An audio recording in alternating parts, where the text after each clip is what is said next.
We're live in like 2 seconds, so just be aware.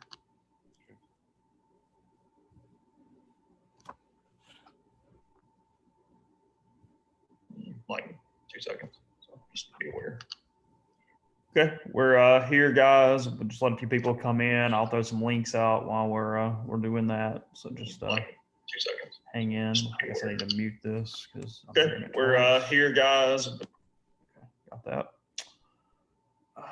We have a schedule. That's exciting. We'll talk about that a good bit today.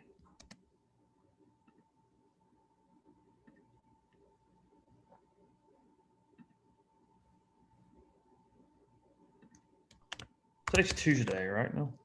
Yes, today is Tuesday. My days. I mean, we have more of a schedule. We have more stuff, but my days are so off right now.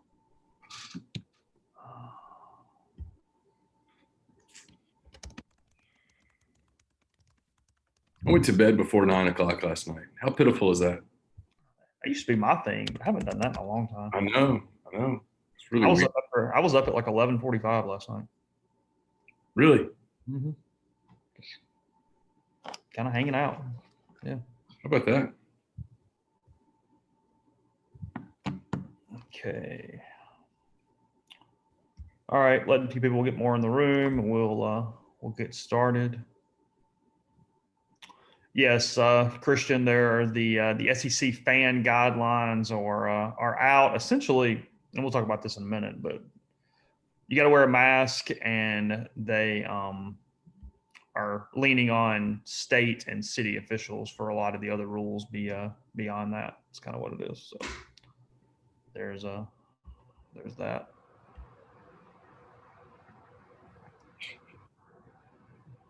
What? No. Rachel Maddow's quote last night, "None of us have breathed for 18 minutes," referring to the Michelle Obama speech. That'd be problematic. 18 minutes be a long time not to breathe. Yeah. All right, here we go. Did you watch any of that? None. I totally forgot that it was on. It's hard for me to like. I normally watch conventions, no matter the party, just because I think they're interesting. But a virtual convention is not. Yeah, we'll talk about it because I had that exact same comment to somebody earlier last night. So, all right, here we go. Welcome into this Tuesday edition of the Oxford Exxon Podcast. Chase Parham, Neal McCready. He is in the Clark Ford studio. I'm running around like a chicken with my head cut off today. Had a couple different things pop up, but here we are. Here we are live to talk about a football schedule. We have a football schedule for Ole Miss, 10 weeks of games. Well, actually 11 weeks of games, but Ole Miss plays in 10 of those weeks. We'll discuss that. What we think about it. We'll look around the league at some other schedules as well. So it's gonna feel normal today. For yesterday felt a little normal. Going to feel even more normal today as we discuss some actual sports. So again, the podcast brought to you every single day by the Oxford Exxon and all Blue Sky locations in Mississippi. You get the Speed Pass Plus app, and when you do that, it will take care of you because you pay right there at the pump. They make it easy for you, safe as possible. They even have the plastic sleeves to be a barrier between you and the gas pumps also. So all that available at the Oxford Exxon and all Blue Sky locations. And again, Neal's in the Clark Ford studio. I am Clark Ford's in Amory, Mississippi. 662-257-1900 is the number. Call it. Ask for Corey Clark. Tell Corey what Ford product you're looking for. He'll send you a quote within 15 minutes in business hours, right to the bottom line. No hassle, no haggle. You get your quote. The rest is up to you. You can shop that quote around, or you can do what I've done. But I recommend that you do. Let's hop into a Clark Ford today. You'll love the service. You'll love the product. You'll love everything about Clark Ford. Corey wants to be your car guy. He wants to be a truck guy. He'll prove that to you when you make the call. 662-257-1900. When guests join us, they join us on the Rafters Music and Food Hotline. Rafters on the Water is open, and now Rafters on the Square is open again. Kids are back. People are back. Oxford has a little more of a heartbeat to it. A raging debate about masks. But nonetheless, there's activity on the square. So if you're coming into town, please remember that Rafters has stuck with us throughout this whole pandemic thing, the last, 12, 13 years of torture, and reward them. Drop in, watch NBA games, MLB games, I don't know, NHL games. There's games on, and it looks like as the fall rolls around, there are going to be even more games on the screens there at Rafters, and you can be a big part of the party. Drink specials, burgers, shrimp, catfish, po' boys, the works. It's all there at Rafters on the square and Rafters on the water at the Sardis Marina. Our boy Pat 40 went after the Big Ten a little bit this morning and said they've got to release some information, got to be fully transparent. I mean, there's really frustrated by the Big Ten's lack of ability to show a lot of documents there with their decision maker. Although he did point out he's not saying they made the wrong decision. Oh no! He's saying they did not handle it incorrectly in making that decision. The messaging has been off, but they clearly did the valiant thing. Well, they didn't give him their tax returns. That's really the more important thing here. They got to give him everything: blood types, tax returns, all the medical information. I mean, where he wasn't completely right, though, the Big Ten has successfully made the Pac-12 look good, which takes a lot of talent these days. Oh, see, and I know I'm just a nobody. This was my take days ago. I don't have a problem with the Pac-12. It was consistent. The Pac-12 consistently said, well, this is scary and we can't. And they released why. That stupid long medical report that none of us read all of it, but hey, it was out there if you wanted to. Yeah. And, you had, what's his name? F. King Alexander and. Oh, what was his name? The Oregon State president. Yeah. F. Scott Fitzgerald or F. King Alexander or F. King Fitzgerald or. You like The Great Gatsby, or is it overrated? It's fine. Okay. It's fine. Did it deserve to be in the canon of American literature? I think at times it just deserved to be in a canon. Okay, fair enough. It's fine. I don't want to go down that hole too far. Okay, sure. We'll get lost. All right. But the Pac-12 did what you thought the Pac-12 would do. The Big Ten's the one that their decision, no one even knows what it was based on. You know what money's getting lost. Everyone in the league's upset about it. And now they don't even know what to do. And I'm kind of with Lane Kiffin yesterday.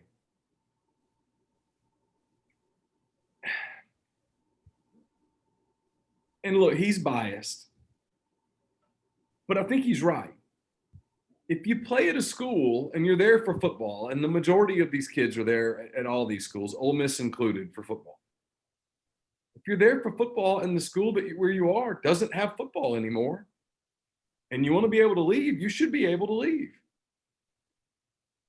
The league shouldn't stop you because the league says they're only concerned with your well-being.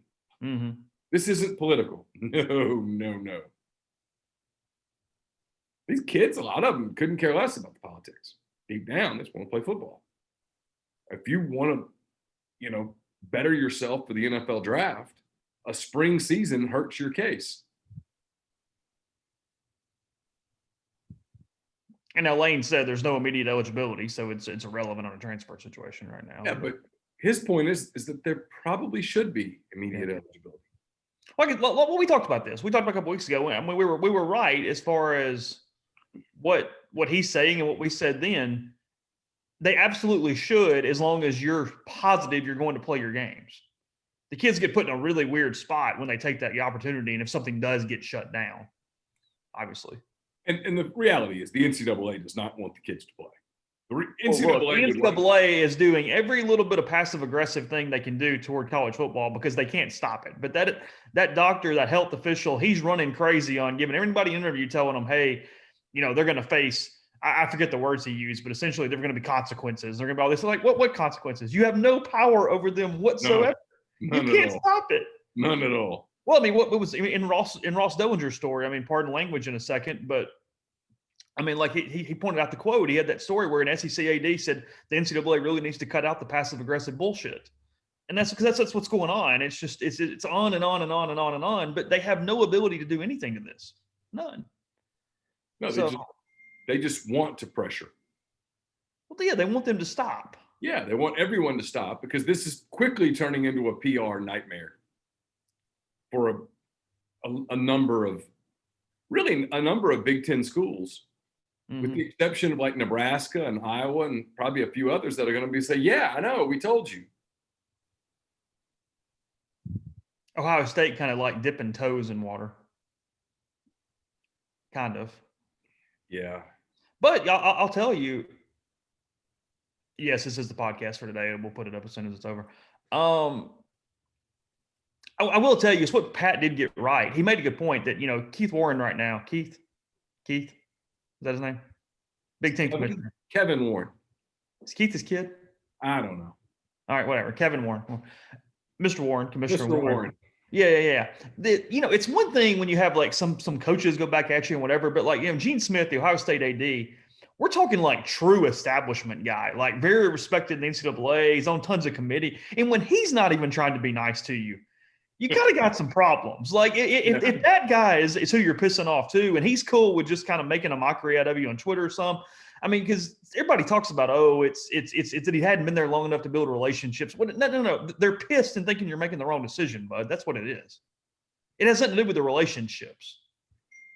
I don't want to be repetitive again today, but I don't understand. Still, no one can explain why you don't just do what the SEC, ACC, and Big 12 are doing and go, all right, we'll use the swimming pool analogy. Mm-hmm. No one's jumping in the deep end. But everybody's kind of going down the steps of the stairs. They're getting into the water, getting a feel for it, taking an extra step. Kind of everybody's about waist deep right now. Getting to the part of the pool where you're going to have to swim. Can't keep walking. Sure. Everybody's just kind of taking their time, getting acclimated. There's plenty of time to turn around and go back if the water gets too dangerous. I don't know why the Big Ten didn't do that. I mean, I really don't. I don't understand. I don't. None of the numbers in the Midwestern states support that decision. Now, they don't support it. They don't support it in the Pac-12 either, but that was political. You have to understand that was political. So is it too late now? No. Which is another reason I'm surprised we're not moving forward a little with like, hey, let's get everybody back together. Let's restart camp. Mm-hmm. Let's push the season back to September the 26th, October the 3rd. You can start October the 3rd. It'd be fine. Play a 10-game season. Set a schedule. There's not going to be any fans in the stands anyway. You don't have to worry about sold-out stadiums. See, I think they're too stubborn for it. But that's not stubborn. That's ego. There's a difference.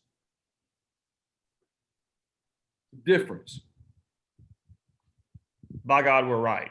When a little kid says, I'm going to have peanut butter sandwich tonight because that's what I have every night, and I'm going to have it again tonight. Sure. That's stubborn. That's not his ego. This is ego. We can't admit that maybe we made a wrong decision. Why not? I admit I made mistakes all the time. You made a mistake. You fixed it. Move forward. Is anybody who in the league is actually fighting this really hard? Do we even know that? I don't know. That's one of the problems. And that's another thing. You have to be transparent with things like this. I mean, Nebraska was for playing. Iowa's for playing. Well, it's why, look, I've been making fun, but where Pat was right. Like, if you took a vote, give me the vote. Who voted what? Let me know now. Yeah, of course. What was the vote? Well, if you hold an election and you don't release the results. Hey, just trust me. He won. Hey, 47. Jimmy won. Yeah. Jimmy defeated John. He just did, y'all. He's the new student body president. That's going to be a conspiracy all year. Oh, here are the votes. He got 212 votes. He got 104 votes. He's the winner. Sure. The end. You might go, man, that's 212 dumb sons of bitches, but okay. Yeah, ego and pride, same thing, Michael. I think we put that in the same boat. That's a synonym. Ego's a little worse than pride, but yeah, I'll play. It's fine. It's pride, it's ego, it's whatever. It's not stubborn. The easy thing to do would be go, hey, we made a mistake. My heart was in the right place. I want to protect these young men. I don't want something bad to happen. Our medical people, a lot of our medical people are nervous, blah, blah, blah, but we're going to move forward cautiously. Mark's got a good point, and maybe it's Gene Smith here.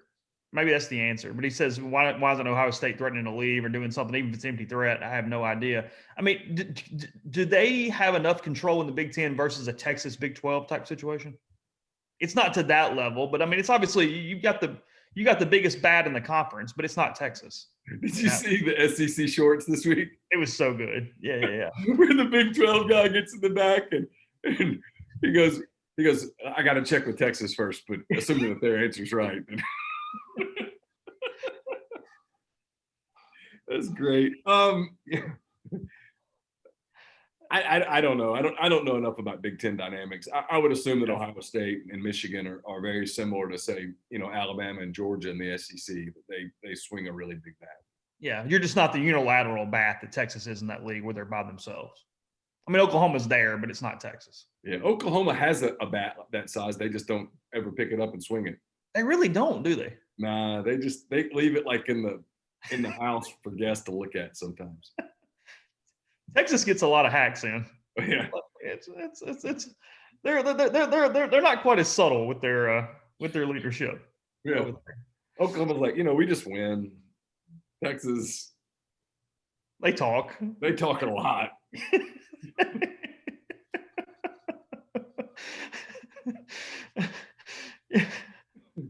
The rest of the league's like, yeah, we have no alternative but to put up with it. If you haven't seen the SEC shorts, you can go and spend your 2.5 minutes. Come back. We'll still be here in a minute. But it was pretty good this week. They were. It was one of the best ones. Yeah, it was good. They're doing a football road trip, their season road trip, and everybody's getting in the car. And when the Big Ten's walking away, he gets the call from Nebraska. Because you really need to chill out. Yeah. It's so funny.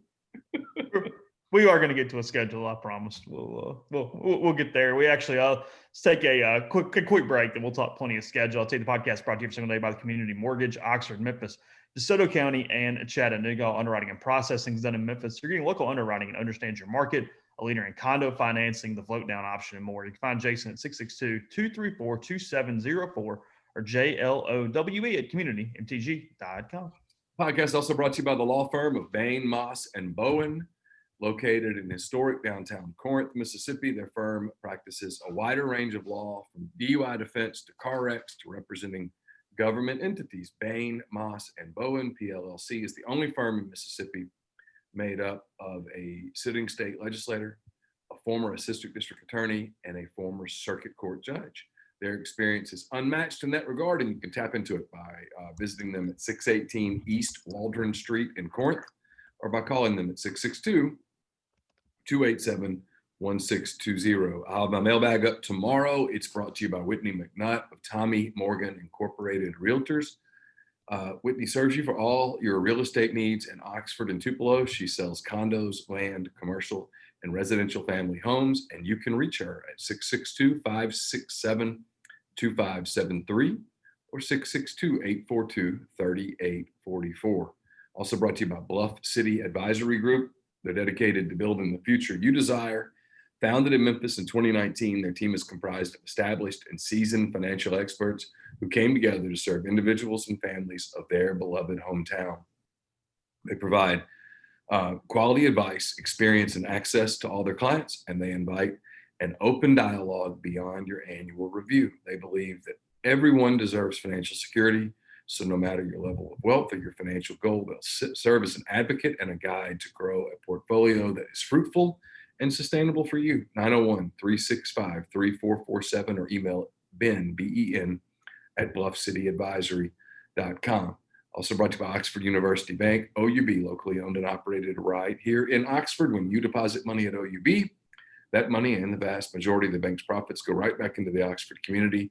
OUB gives you the comfort of home, all the benefits the big mega banks provide, all the technology and products you can want, all with a personal touch. OUB is also home to a commercial checking account, now paying 1% interest as long as you keep $10,000 in the account. Comes with fully interactive online banking. They can also set up any local business to deposit checks from their office, and not have to worry about coming to the bank daily to deposit those checks. To learn more about OUB, check out Live Oxford, bankoxford.com, or call 662-234-6668. OUB is FDIC insured. And we're brought to you by Grenada Nissan. If you're in the market for a Nissan vehicle, Grenada Nissan's the place to go. They've got a complete selection of new and previously owned Nissan vehicles. Great lease deals as well. It's GrenadaNissanUSA.com. So let's get into the schedule a little bit. Again, start September 26th. That's the day of the opening weekend for the SEC. The Big 12 and what the ACC will have already played by then, right? No? Yeah, they'll all have played one game, I think. Okay. I thought somebody started on the 5th. Am I wrong on that? No, I think somebody starts like September the 3rd, but it's like Troy and I don't know who else. I don't know who it is. I can't keep up. It's going to be a weird September for sure because the starts have never been more staggered. So September 26th runs through December the 5th. We've talked about this. On the 12th, you've got a makeup date. Essentially, you have a mulligan week and the schedule. And then on the 19th is the SEC championship game date for whatever that matters. Just play the games. Not really worried about records at this point. But we found out yesterday during the show, the opener, that is going to be Ole Miss hosting the Florida Gators. The first time Florida has been in Oxford since 2007. So the way this cross-divisional stuff works, frankly, it's kind of stupid because it's been 13 years since that has happened, and it wasn't even on the schedule. Or I guess it was already on the schedule this year. But that's it can max out and it can go that long the way things are working. Because like was it in maybe 16 when Georgia was here? They don't come back to Oxford until 2030, I think. Something like that. Yeah, I think that's the way it works, something like that. So anyway. But I'll tell you, we do kind of overall impressions here. The couple newsworthy notes is obviously Ole Miss is not closed with Mississippi State. They kept the rivalry weekends on Thanksgiving weekend instead of the last week of the regular season. It is the first time Ole Miss State haven't closed the regular season since September 11th. The tax pushed a week back in 2001.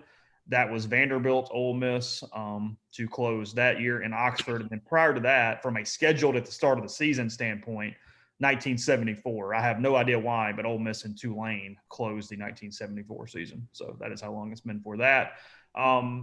LSU closes it for Ole Miss on December the 5th in Baton Rouge. I'll tell you, I told this last night, Neil.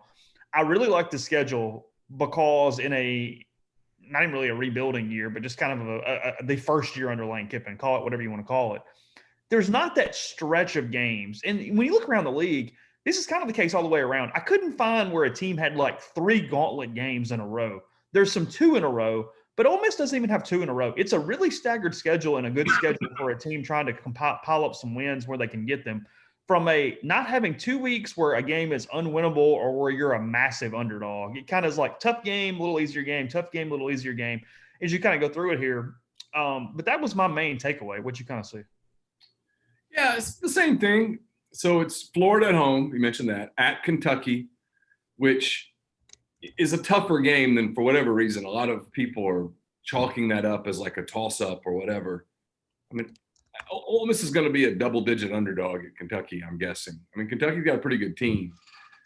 At home against Alabama, that's daunting, obviously. At Arkansas, October the 17th, that'll be a game that Ole Miss will certainly have circled. I mean, if you were to say, what's the leader in the clubhouse for the first win of the year, that's the one.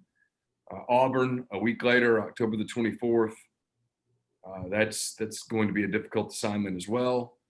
Then at Vanderbilt on Halloween. If you're Ole Miss, that's a treat, not a trick. So you got a chance going into the open date on November the 7th. You got a chance to be, what, 2-3? 2-4. Yeah, you played 6. Yeah, you have a chance to be, you have a chance. You should be 2-4. You should be 2-4. 2-4, yeah, with the shot at 3-3 at a break. And then I think you kind of catch a break here because you get South Carolina at home, what I think is a winnable football game. At Texas A&M, difficult assignment. Mississippi State at home, which I think is a very winnable football game. And if they caught a bad break, it's that by the end of the season, LSU's probably going to have a lot of their early season woes solved. But if you're looking for an upset kind of potential here, it's this. I think it's LSU right here. of all the big games, this has been the one that stuck out to me, and it still does. And this is goofy what I'm about to say. They just came off a national championship season where they won everything. They won every award possible. Yep. They're not going to repeat that this year. They're going to have a couple of losses. By the end of the year, they just might not have the edge that they've had. And they might be susceptible in that last game. Still would rather catch them first like State is. Oh, I would rather catch them first than I would catch them last. But I'd rather catch them first or last than I would somewhere in the middle where they're still going. They will have already played Alabama by that point. They will have already played Texas A&M by that point. I don't know how locked in they'll be to, let's say Ole Miss comes in there 4-5. I don't know how locked in they'll be for Ole Miss at that moment. Yeah, I really don't have any issues at all from a scheduling standpoint. I mean, you look at it, you get Florida and Alabama kind of out of the way, because even in the tougher games, I mean, those are by far the two hardest that you're going to have on the season. You kind of can get them over with a little bit. Arkansas right there. It's also an Arkansas team that I know it's only 4 weeks into the season. In a weird way, you're almost kind of catching them in a good spot because they're going to be beat up a little bit. They open with Georgia. They've got Auburn in that third game. You know what I mean? Like, it's right before their open date, too. I mean, the more I look at it from a scheduling standpoint, that's a win for Ole Miss. They're going to win that game. And it's kind of the deal with Arkansas. Until they win an SEC game, I can't predict them to beat anybody because, I mean, they have – it's Ole Miss in a couple different years and coaching changes on steroids. They have no idea how to win at all. None. Yeah, they got – now like this, too. They got screwed, and Vanderbilt got screwed. They should have played each other. Seriously. Somebody should have looked up and went, come on, guys. Yeah, let's get one of these programs a win. Let's not have 2 0-10s. Yeah. I mean, to this moment, I understand why that call got contentious. People around the league looked around and said, what are we doing? I mean, the answer is we're trying to protect 2 or 3 teams. It is the hardest schedule in college football history for the Arkansas Razorbacks. Georgia, State, Auburn, Ole Miss, A&M, Tennessee, Florida, LSU, Missouri, Alabama. Yeah, come on. Who are the 5 in Fayetteville? Like that matters. Georgia, Ole Miss, Tennessee, LSU, Alabama. Well, hey, it's a great home schedule. It is a great home schedule. Great home schedule. Yeah, this is where you feel bad. You really do. Like, you just think – I think about this with all the different schools. I was thinking about this yesterday with different places. In a normal year, those 5 teams coming to Fayetteville, the boom that would be for the hotels and the restaurants and all that stuff. And now it's just – I don't know what it'll be. I haven't heard anything about what their attendance will be like. That state has stayed more open than most states. They haven't – they handled their long-term care facilities and nursing homes better than a lot of states did. So to this point, is South Carolina the only school in the SEC openly talking about attendance at the moment and what they might do? Like in the last 7 days, something like that. I mean, I get everybody has to some extent, but in the last week, this kind of thing, you keep up with this better than I do. I can't recall another school being specific about what they're going to do. LSU's talked openly, or Orgeron has, about 50% full at Tiger Stadium. Surely not to open.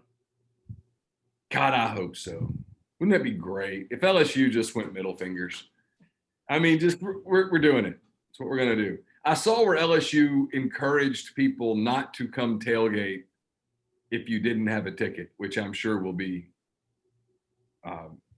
not paid attention to.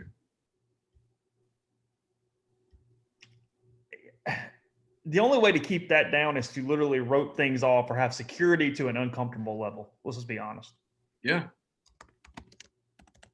I mean, there's no other way to police that. If they allow anybody in the stadium at all, if it's anything above 0, that's the only way to do that.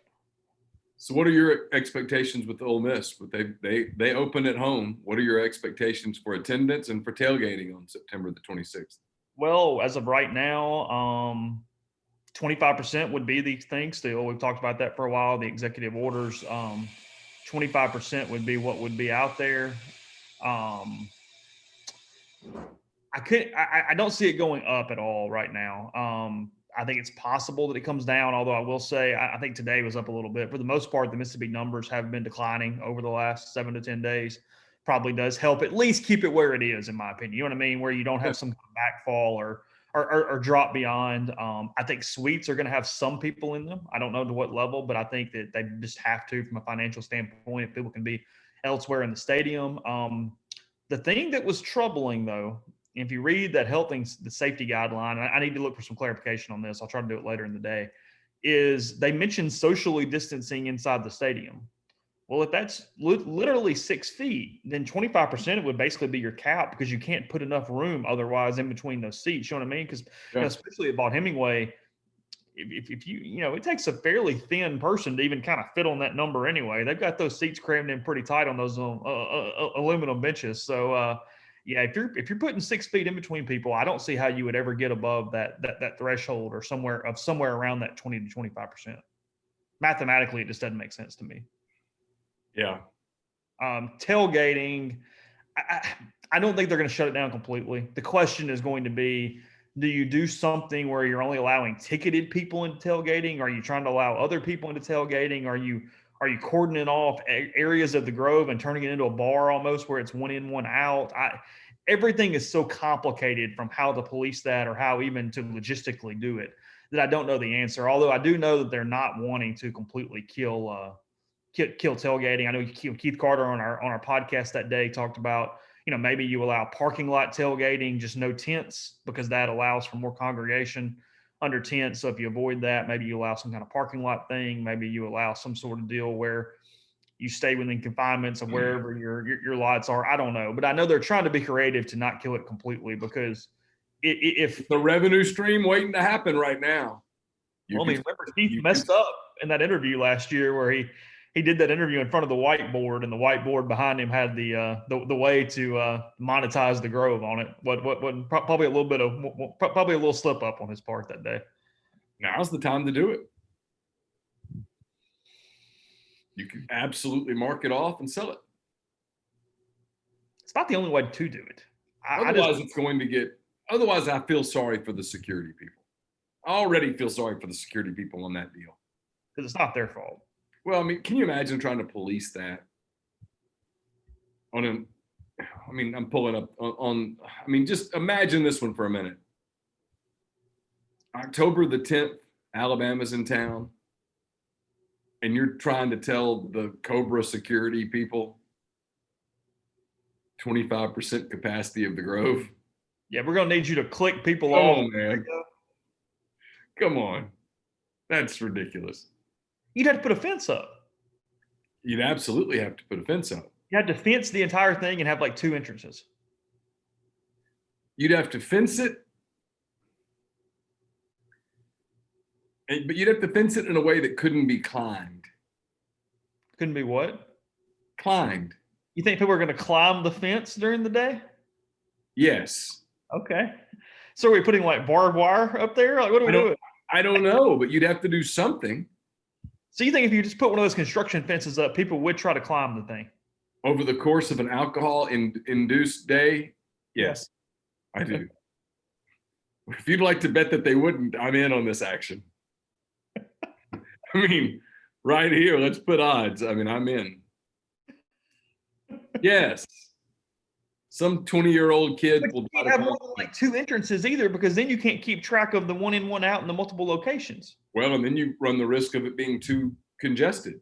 So it has to be a wristband or a ticket to get in, and you're the only people that can get in to tailgate in that area. Yeah.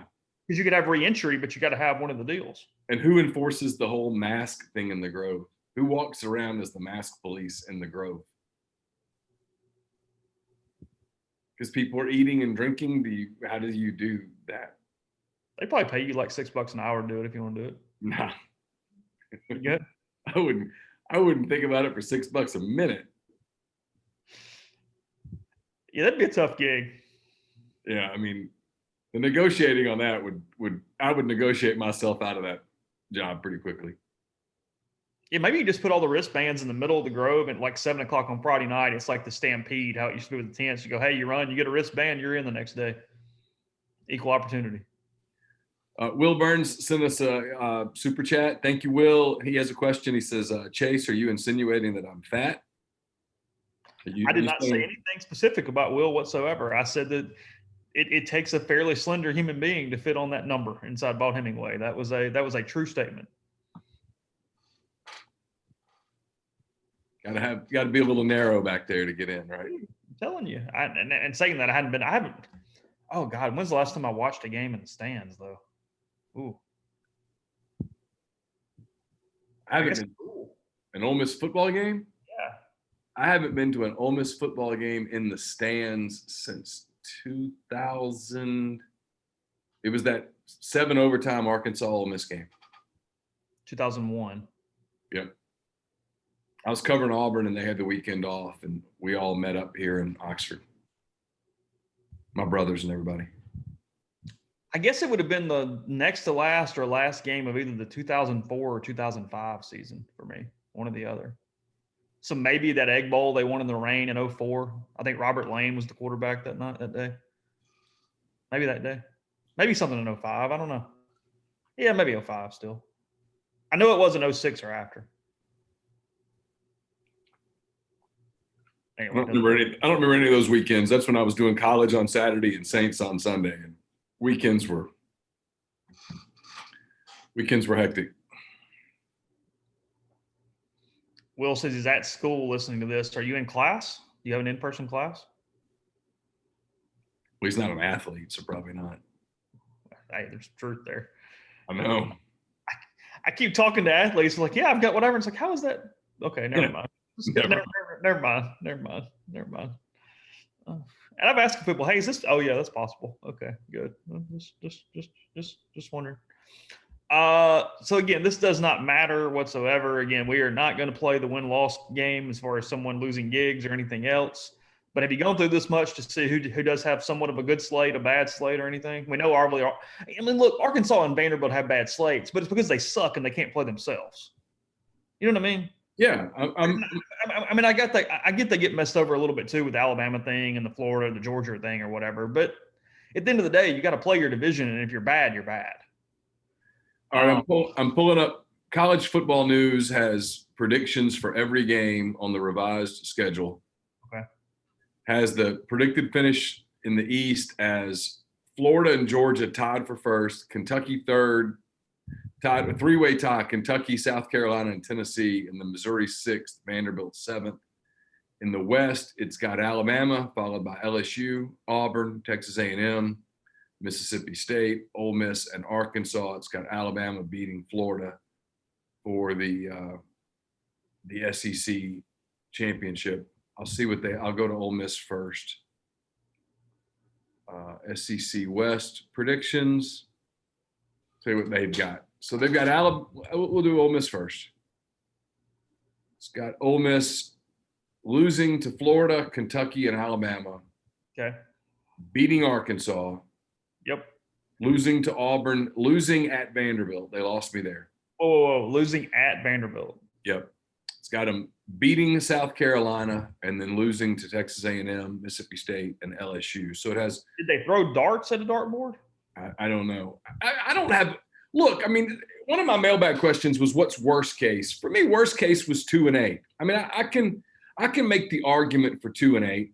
Sure. I mean, I can. I absolutely can make an argument for 2-8 if we're being honest. Yeah, I get it. It's not realistic. I think 3-7 is a much more realistic record than 2-8. In the same way that 4-6 is probably more realistic than 5-5. I'll stay in the West. It's got Alabama. It's got Alabama going 9-1.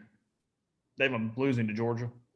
Losing at LSU on November the 14th. Okay. Yeah. It's got Arkansas going 0-10. It's got Auburn going 7-3, losing at Georgia, losing at South Carolina, and then losing at Alabama. It's got LSU going 8-2, losing at Auburn and losing at Texas A&M. It's got Mississippi State going 4-6. Okay. It's got State beating Arkansas, Vanderbilt, Ole Miss, and Missouri.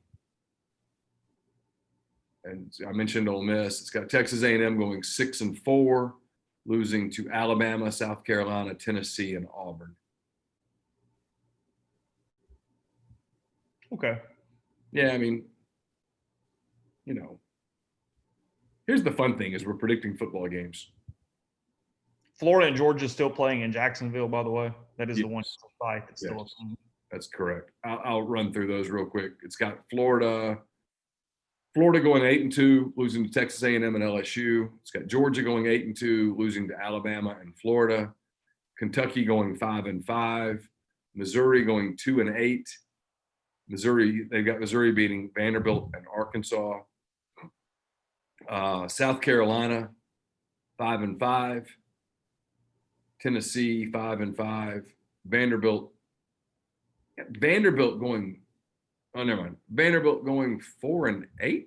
No, 1-9. I messed up the numbers. They've got Vanderbilt beating Ole Miss and nobody else. And I think Ole Miss beats Vanderbilt. Yeah, we're going to give. Let's do it like this, and we'll tease it a little bit, even though I got a couple different topics to talk about. Obviously, we think Ole Miss's best chance to win football games are Arkansas and Vanderbilt, and I think State's the next best chance after that. Let's talk about what if they get one more. South Carolina's in that group too. If they get to 5, what's the 5th one have to be? We'll talk about that in a second. Okay.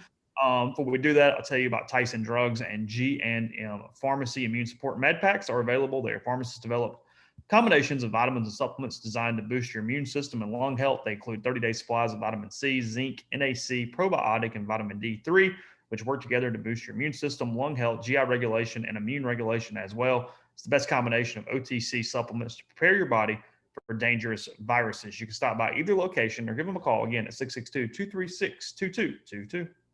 Folks over at Blue Delta Jeans are excited to announce that the field for the 2nd annual Delta Cup golf tournament at Mossy Oak Golf Club on Friday, October the 16th, has officially been filled. And due to popular demand, Blue Delta Jeans has added a second field for Sunday, October the 18th.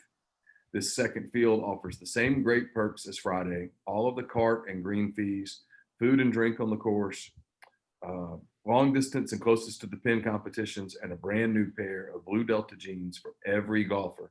Blue Delta Jeans only has 5 remaining spots for the Sunday round, so if you're interested in participating, please email Tyler, Tyler, at bluedeltajeans.com for more information and to get signed up today. Blue Delta wants to thank everyone who signed up so far. They can't wait to see you on the course. We are also brought to you by our friend John Edwards at Regency Travel Incorporated in Memphis. John sent me an email today with a lot of information about trips that you could take to the Keys right now. Rooms that are normally $1,100 a night or $300 a night. It's not going to last, but it's available right now. If you want to know where more deals like that are, you need to get in touch with John. All you do is you give him a call, give him an email, give him some parameters, give him some ideas, and give him a budget. He'll take care of the rest. He'll come up with options you won't find on your own, and you don't have to live in or near Memphis to take advantage of his services. 901-494-3387 or send him an email, jedwards@regencytravel.net. First-time clients can save $50 off their first booked trip just by telling John you heard about Regency Travel on the podcast. We're also brought to you by Pinnacle Trust. Pinnacle Trust, home to the Pinnacle Trust 401k advisory services team. When you work with Pinnacle Trust 401k advisory services, you gain a valuable advisory team and time-saving resource that will help you develop and maintain a solid strategy for your retirement plan. They're committed to providing you with the personalized attention and involvement that you want and need. All you got to do is get in touch with them today, and they'll conduct a complimentary, no obligation benchmarking and analysis of your current 401k plan. Mention you heard about Pinnacle Trust on the Oxford Exxon Podcast. You'll get 10% off your first year's fees. It's pintrust.com, PINN trust.com. It's a great point. I would put a lot of money on it under a 5-5 for South Carolina. Yeah. Do not see a break even there for them. No, I don't either. that would be one that I would definitely bet on. So, look, if there's a path to 4, like I said, it seems. I mean, look, games aren't going to go scratch, but you would expect Vanderbilt, Arkansas, Mississippi State, South Carolina. Yeah. It's mentioned in the thread a couple times. Auburn is that next one, right? Catch them on the right day. I guess. But it's got to be somebody. I mean, if we're having this conversation, I guess is my point. I think it's Kentucky. I think it's Kentucky before it's Auburn. Yeah, it's Kentucky because they are replacing the quarterback thing. Yeah. I mean I get the wide receiver that ran around, but still. Yeah, and they lose Lynn Bowden. It's Kentucky early in the season, searching for a quarterback probably. Mm-hmm. Yeah, I don't think it. I'm not saying Ole Miss can't beat Auburn, but the people that love to run down Bo Nix, at the risk of me pissing off a few people, if Bo Nix is on the Ole Miss roster, he's the quarterback.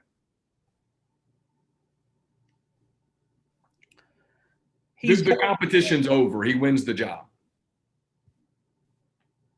He makes throws and decisions that we haven't seen either Ole Miss kid make yet. And I think there's a little bit of this built in because Ole Miss saw one of his worst games of the year last year. Auburn did not look good at all offensively last year in Oxford. It was in Auburn, yeah. No, they didn't. And that was Auburn had just played an emotional game the week before. If I remember right, they built up a big lead early and kind of turned off the Jets. And then Plumlee did his thing with the comeback stuff. And felt like that happened 10 times last year. So I lose track of which games it was. But yeah, Terry Wilson back for Kentucky. That's where Gatewood's at. He's at Kentucky. Yeah, I remember that.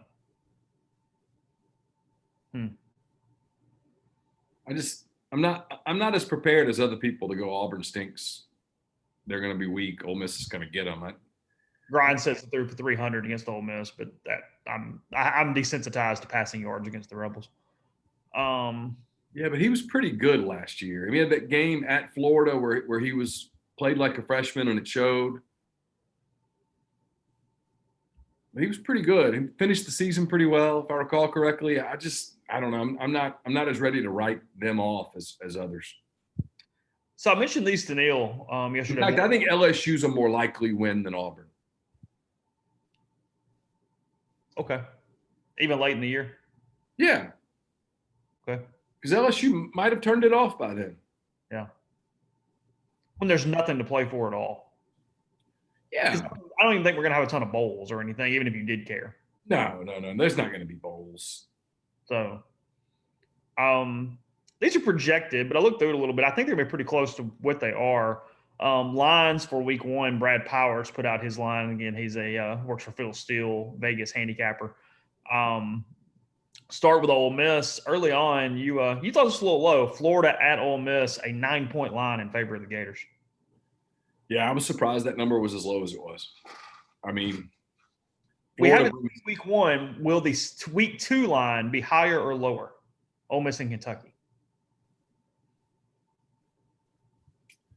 About the same, maybe a dash lower. Okay. Only 2 games in single digits in that opening week, according to Brad Powers. The other one being the closest game of the week by far, Tennessee at South Carolina. They have the Volunteers a 2.5-point favorite against South Carolina. I'll take the Vols minus 2.5. Yeah, I'll lay the 2.5. Vols are back, baby. Pruitt's got them going. Well, they're not back, but they're better than I give them credit for sometimes. They're sitting right there in the middle. So no, he's done a good job. They do have a pretty good talent base now. We mentioned those 2 teams. I am really intrigued by this game on week 1. I know everybody kind of passed over it a little bit, but from a sheer, I'm just kind of interested from a competitiveness standpoint. Kentucky at Auburn is a pretty good week 1 game. Auburn minus 10.5.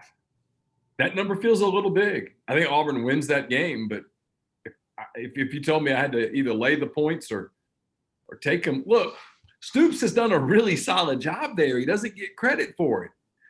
They have become a consistently good, consistently solid team. Nobody goes to Kentucky and just beats the hell out of them anymore. Yeah, Florida's got some people sitting out. Mullen has had some weird stuff going over there. Like he's definitely increasing the talent level, and they're good. but from a management standpoint, it hasn't been pristine over there. They've struggled some in Gainesville, kind of getting everybody on one page.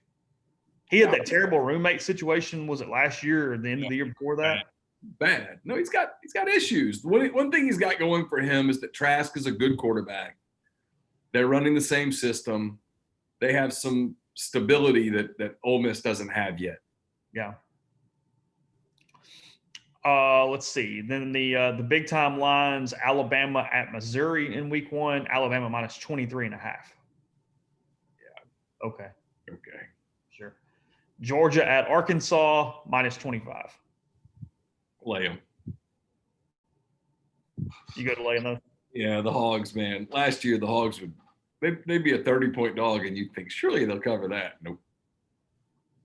What about this one? LSU minus 24 at Mississippi or at home against Mississippi State. Feels like a really big number, but I don't know what State's going to be. So you think State's bad? I do. I mean, they're transitioning to Mike Leach. Had a bad offseason. Kids hate him. Who's their quarterback? The transfer. Right? Right? Yeah. I mean, see something he hadn't seen before when he gets under center in Tiger Stadium against those cats. I know they lost a lot, but they've got a lot back. They're still a really talented roster. Then the last one for Vanderbilt, they are in College Station, like not even against Florida or Georgia or Alabama. In College Station, 30.5. Yeah, that feels about right. It's huge. It's a lot of points, but Vanderbilt has a chance to be historically bad. Well, they've got people opting out too at this point. Yeah. Well, that's going to be the interesting thing by the end of the season, not only with injuries, but do people opt out over the course of the year? Who knows what this looks like? I mean, thank God we're talking about it, but I mean, if you're projecting 7 and 8 weeks into this season with real money, you have a sickness. God bless you. Yeah. I mean, do what we're doing. I mean, there's nothing on the line other than a scant bit of reputation. The first time we finally put it on the line, we'll have our worst season to date. You know how that'll work. Yeah. Yeah. Because we always do pretty well, honestly. And then it's like, oh, well, yeah, it was much easier when the Benjamins aren't out there. But if you offered Ole Miss 5-5 today, you got to take it. Oh, 100%. Because 5-5, play the season, get done. Oh man, 5-4. I mean, 5-5 means 8-4 in a normal year. Yeah. Well, and here's the other thing, and I wrote about this. It's at rebelgrove.com. We've got a lot of content up. Chase has a big quarterback story. I've got a defense story. Zach's got recruiting. Chad Simmons has recruiting. I've got a big recruiting piece up today, and that's the one I'm referencing. Is Chris Partridge talked about the importance of playing the games on television where you can tell recruits, hey, look, this is what we want you to watch. This is what we're trying to do. From a program standpoint, I know fans obsessed with wins and losses. Still know that that's the most important thing this year. It's they need to play the game so that the kids can see what they look like from a schematic standpoint, what they're trying to do, what they're trying to look like from a culture standpoint, those kinds of things. Those are the things they hoped to do in the spring and they couldn't do it. So now you have to do it in the fall, and you have to do it fittingly in this COVID world. You have to do it via television. Yeah, I was kind of looking. Yeah, we don't have any more lines. I was trying to see if anything come out as far as down the road or anything else. A little LSU news here. Justin Thomas, who spent the offseason slated to be one of their starting defensive ends, has left the program. So they are down a defensive lineman all of a sudden. Oh, wow. Starter. Wonder what happened. I don't know. It doesn't say about opting out. It just says left the team. So it doesn't appear to be something that's They're my pick to possibly really disappoint. LSU. Yeah. I mean, if you told me they lost to Auburn, Alabama, Texas A&M, who do they have in the East? I have it up. Hold on. You dropped 4 or 5 games. It's a little LSU schedule: Mississippi State, to win, Vanderbilt, obviously. Missouri, So they get off to a 3-0 start. Florida. Yeah, that's iffy. In Gainesville. I know home road doesn't really matter, but in Gainesville. It's iffy. South Carolina. To win. Auburn. I mean, on the road. It'd be difficult. Alabama. They're going to lose that game. Nick Saban will make sure of it. Arkansas. They'll win that. Swing game for them at Texas A&M. Yeah, see, I think they lose that game. So you got them potentially losing 4 games, not counting like an Ole Miss thing. Yeah, so they're 5-4 when Ole Miss comes in to finish the season. I just don't know how checked in they are at that point. Yeah, because there's no doubt they could lose to Florida, Auburn, Alabama, and A&M. No doubt. Yeah, it would be natural. This is not me picking on Ed Orgeron or LSU or anything. It would be totally natural for them to have a bit of a letdown. You can't repeat what they did a year ago. I mean, they won everything. They won every game. They had a lot of emotion things that happened. Every award. They won every single award. They did it with a ton of personality and charisma. And I mean, they were an entertaining team. They really were. I mean, with entertaining people, and all those people are gone. The coaches are all gone. Everybody's gone. It's just a different deal completely. You can't replicate that. And I just think it's going to be a little bit natural for the people that are left there to have a bit of a letdown. The American Athletic Conference had their meeting this morning and said all status quo, continuing to move on as scheduled. So their hatred for grandmothers is just crazy. Says they had an independent cardiologist and infectious disease expert during the medical presentation, and when it was ended, they decided to move forward. No changes. Got a little odds if anybody cares here. Let me find them. Some conference championship odds. Again, just happy to be talking about this kind of thing. So we're going to talk about it. Conference championship. We'll start in the Big 12. Okay. Oklahoma is a 4-5 favorite in the Big 12, meaning you have to put in more than you'll get back. Texas at number 2, it's 7-5. So not a huge underdog to Oklahoma, but a little bit of underdog there to Oklahoma. Almost 2-1, I guess. Number 3, Oklahoma State, 15-2. So 7.5-1. Iowa State, 12-1. TCU, 20-1. Baylor, 25-1. West Virginia, 25-1. Kansas State, 33-1. Texas Tech, 66-1. And Kansas, 100-1, which is still way too high because you could play 100 seasons and Kansas would have no shot of winning the Big 12. Wow. Probably true. I mean, I like less and all, but come on. Texas Tech probably the same thing at 66-1. Yeah. That league's not very good, though. No, it's not a good league. But they're playing football, which they don't have a terrible league, but it's not a good league. Everybody's kind of meh. This guy says, so the German JAMA, J-A-M-A, COVID-19 cardiology study that has been referenced thousands of times to shut down the Big Ten and Pac-12 seasons by media, including ESPN, presents data that is statistically impossible. Basically, everything in this table below is bogus. Let me explain. And then he goes on to explain it.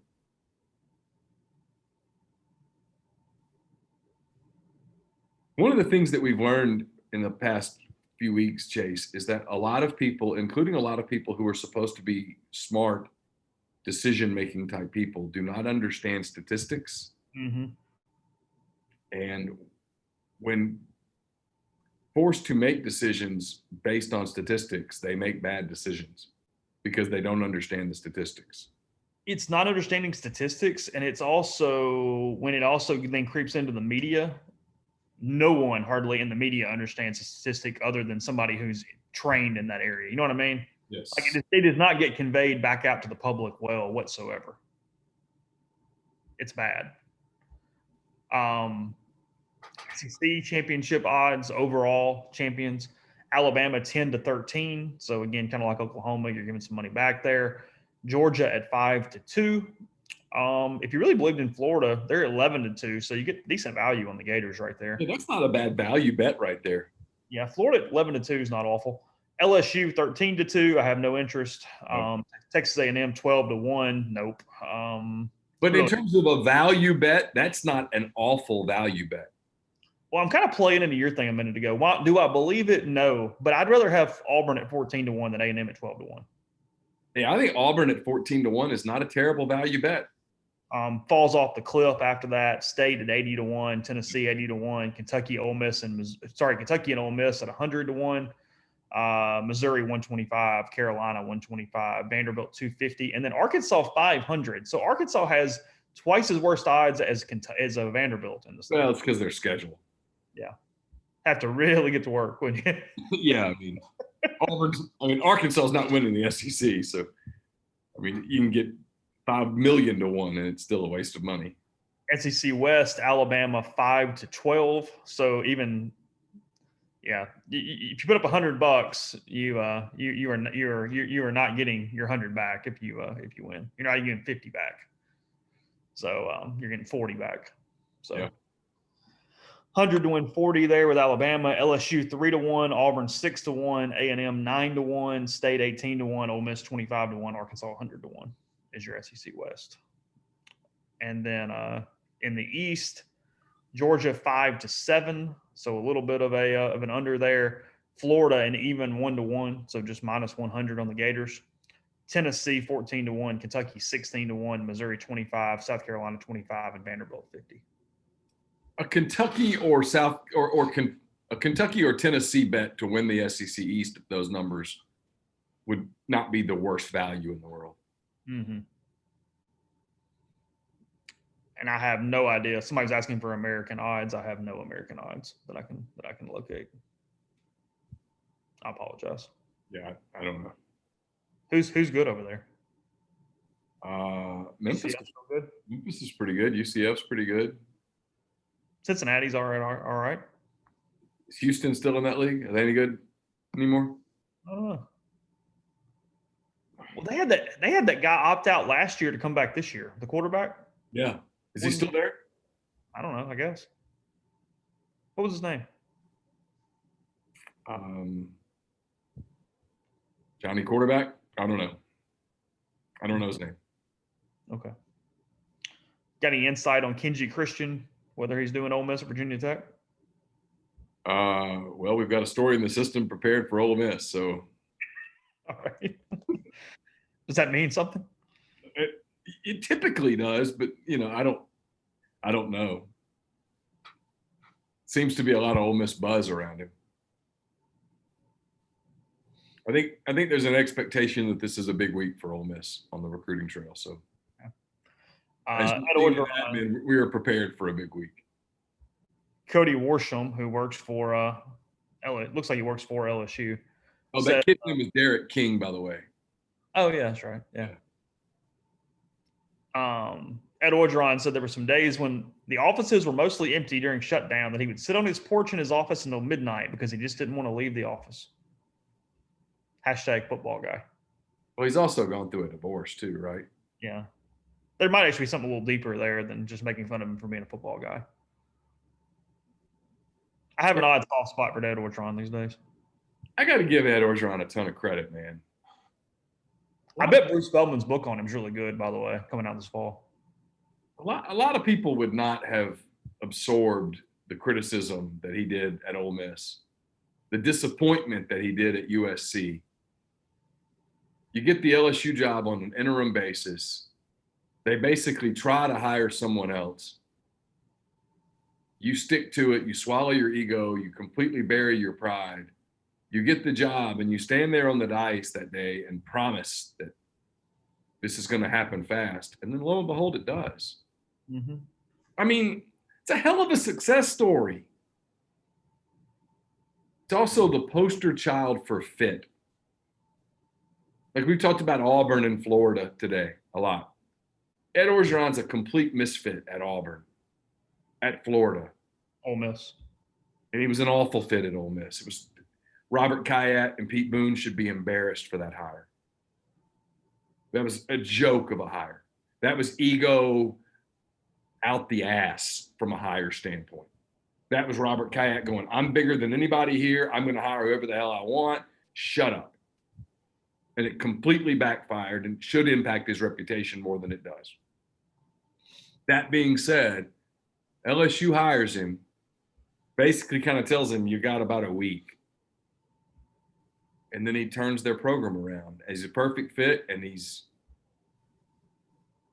kind of become a spokesperson for college football in a lot of ways. I'm with you. I mean, at some point, you got to tip your hat. I mean, the guy, everyone keeps trying to make fun of him. He won the national championship. He had a perfect season. They won everything. Nebraska, I mean, was it Scott Frost who said no to Joe Burrow? Yeah. Well, Ed Orgeron didn't say no to Joe Burrow. He said yes. No, it was the other guy. What was the name? There you go. Yeah. Ed Orgeron said yes. People said Ed Orgeron couldn't work with anybody. He brings Dave Aranda in and leaves him alone. He revolutionizes his offense and leaves it alone. Now, can he replicate all of those things? I have absolutely no idea. I wouldn't bet on it. But you can't take 2019 away from him. You got a favorite in these flag designs? We're down to 5. I'm fine with the soccer shield one. It's fine. It would look good on a cap. Yeah. I mean, in all honesty, that was the first thing that I thought of was that crest thing would look good on a cap. You got to write "In God You Trust" on the cap too, or? I don't think so. I mean, I guess you put it over the back, like by the snap thing or whatever. Oh yeah, that would make sense. I don't have a problem with it. I still don't. God We Trust sticks out more on that one than the rest of them. I don't like the one where it kind of looks like Louisiana's coming into it. No offense. Well, there's the one where it looks like Mississippi's taking over Alabama and parts of Louisiana. And that's what I meant. Yeah. Rear. That is a really wide Mississippi, isn't it? Yeah. Where it just kind of kept moving over like you're mowing your yard and you're like, you know what? I'm just going to mow half of this yard too. We're redoing the Louisiana Purchase in 2020. Yeah. West Alabama just turns into Mississippi. Yeah. They're fine. There's nothing egregious on there, on any of them. I'm all right. The red, white, and blue one is a little weird because the blue kind of doesn't pop at all. I don't know. Anyway, that doesn't matter. I'm sorry. I like the Stennis flag. I think they should put the Stennis flag up. Excuse me. I don't think that's going to happen. I don't either. I guess the winner's going to get voted in, right? It has to get 50% of the vote, right? Is it 50? But I thought I heard it had to get the majority. Okay.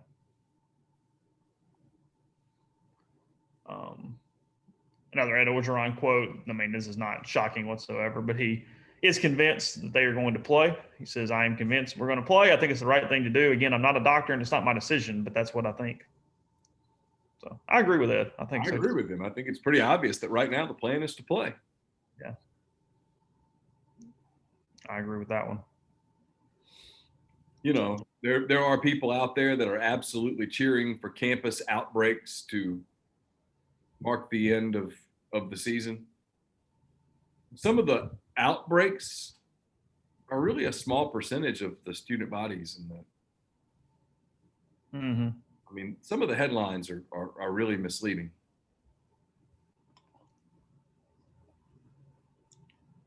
Oh, and I mean, some of these school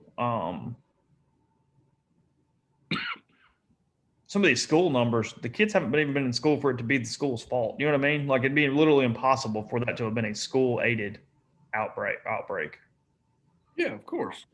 Because we're 2 weeks behind on almost everything from a number standpoint, which you hope is good news. Because if everything is declining, that means you're actually 2 weeks even farther into that than you think you are. So that's a good point. But either way, you're 2 weeks behind from a reporting standpoint to where you really kind of are as you're sitting at that point. So. I'll tell you real quick, this podcast has also been brought to you by the Iron Horse Grill. It's open for live music 4 times per week, the perfect place to enjoy lunch, dinner, or Sunday brunch. 320 East Pearl Street in Jackson. It's also one of the largest beverage caterers in Mississippi, can service the entire state. If you're interested in that, get in touch with Sarah Black, 601-398-0151 for your catering needs. And don't forget, Dead Soxy has their no-shows, 9 new styles to choose from. You can find the style that fits your occasion. Use the promo code Rebel Grove at checkout. Get 30% off the best dress socks you've ever put on. Also, check out several bundle packs currently on sale. You can use your promo code in addition to these already deeply discounted prices at deadsoxy.com. So we'll be during the day again tomorrow. We have Zoom tomorrow at 11:45 ish, somewhere in that area. So we will attempt to get whatever content to you at rebelgrove.com and then podcast after that. Yesterday, it got delayed a little bit, so we switched that around. We did the podcast first, but either way, you'll be getting the podcast and some written content at rebelgrove.com there in that window. And then we'll go on Thursday night, and we'll go from there. Whatever we need to do to get your shows. We don't know exactly what our access is beyond that, but when we find that out and we can tell you what a coverage plan would be, we'll give that to you as well. But thanks for being with us during the live stream today as we kind of move things around a little bit. I do appreciate that, as I had some stuff going on. So we'll be back tomorrow. Hopefully you'll come hang out, and we'll talk to you again very, very soon.